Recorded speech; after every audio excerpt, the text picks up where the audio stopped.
Before you come at me waving your little flag of family values, did your wife tell you where she really was last Thursday night? Pete, while you were busy defending JD Vance on live TV, your wife was with him, so maybe ask him who really won that night. It was supposed to be a standard panel discussion. Just another episode in the endless parade of political talking heads trading jabs across ideological lines. But this time, something happened that no one could have predicted. The spark that lit the fire came from Representative Jasmine Crockett, who has never been known to mince words or shy away from controversy. But even by her standards, what unfolded live on air was explosive. Pete Hegseth, a conservative mainstay known for his unrelenting defenses of right-wing figures, particularly Senator JD Vance, had prepared himself for a spirited back and forth, but what he got was a verbal thunderstorm that caught him off guard and left him reeling in front of millions. The quote that ignited everything was sharp, piercing, and unforgettable. He didn't marry his wife, he won her, like a trophy, something to parade, not someone to love. That sentence, delivered with unwavering clarity by Crockett, sent a jolt through the studio. Hegseth flinched, his eyes narrowing as if someone had just accused him personally. What followed was not just a clash between two political figures, it was a collision between two worldviews. As the cameras rolled and millions watched, the atmosphere on set shifted instantly. Crockett's accusation wasn't an offhand remark, it was deliberate, carefully constructed, and delivered with the kind of confidence that comes from years of frustration and first-hand experience with the very attitudes she was now denouncing. The comment struck at the heart of JD Vance's recent rhetoric, particularly his speech at a conservative conference where he characterized his marriage as something he had to fight for, framing it in almost militaristic terms. He said it proudly, with a smirk, as though love was a battlefield and his wife was the prize at the end of a long campaign. That framing drew immediate criticism, but no one had dared say what Crockett said on national television, at least not with the same raw audacity and personal fire. The suggestion that Vance's marriage was performative and objectifying was a third rail, and Crockett stepped on it with full force, daring anyone to challenge her.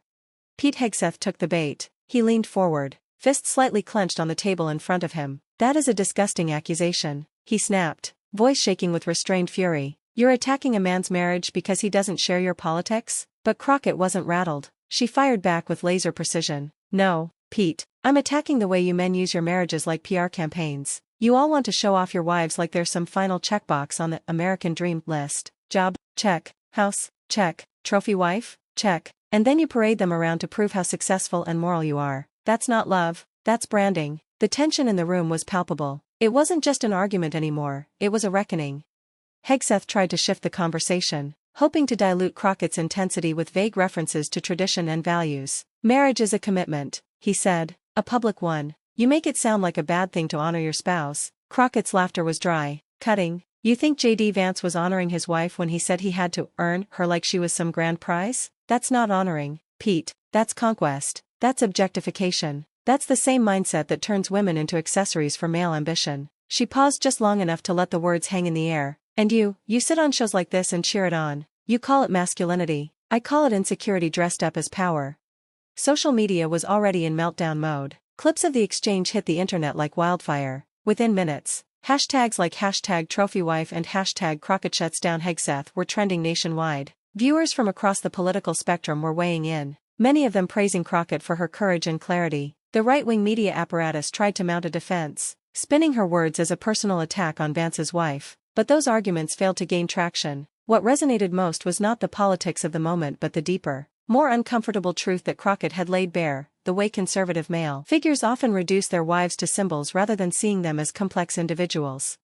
Back in the studio, Hegseth grew visibly more defensive. He tried to frame Crockett's remarks as an attack on family values. "What you're doing is undermining the institution of marriage," he said, his tone a mixture of outrage and disbelief. But Crockett wasn't having it. "Don't twist my words, Pete," she said. "I believe in love. I believe in family. What I don't believe in is this ridiculous idea that a man's worth is proven by the woman on his arm, and that woman becomes an object in his political story." She leaned forward now, matching Hegseth's posture. If JD Vance had simply talked about how much he loves his wife, how she changed his life, how they grow together, that's one thing. But he didn't. He said he won her, like she was some challenge to overcome, like she was a rung on a ladder, and that's disgusting.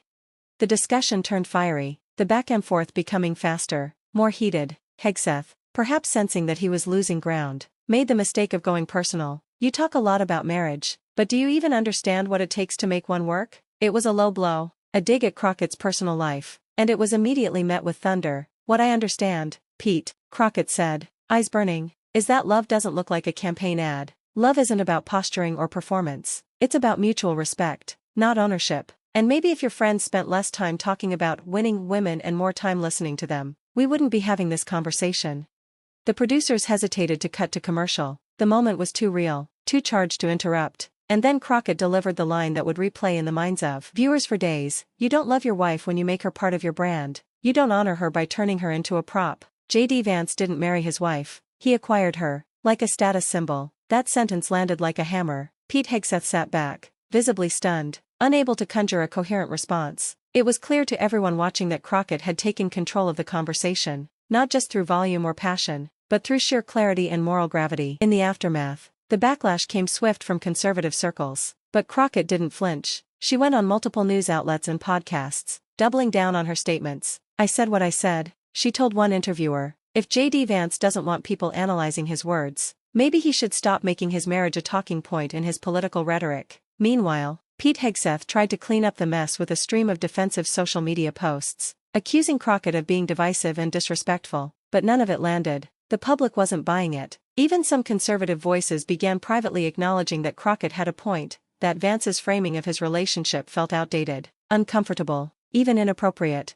The story stayed in the headlines for days. News shows replayed the clip. Political analysts dissected every sentence. And think pieces flooded the internet about how politicians use their families as narrative tools. Crockett had touched a nerve far deeper than she likely expected. She hadn't just criticized a man. She had cracked open a whole genre of political storytelling, the kind that glorifies dominance and turns human relationships into checkpoints for success.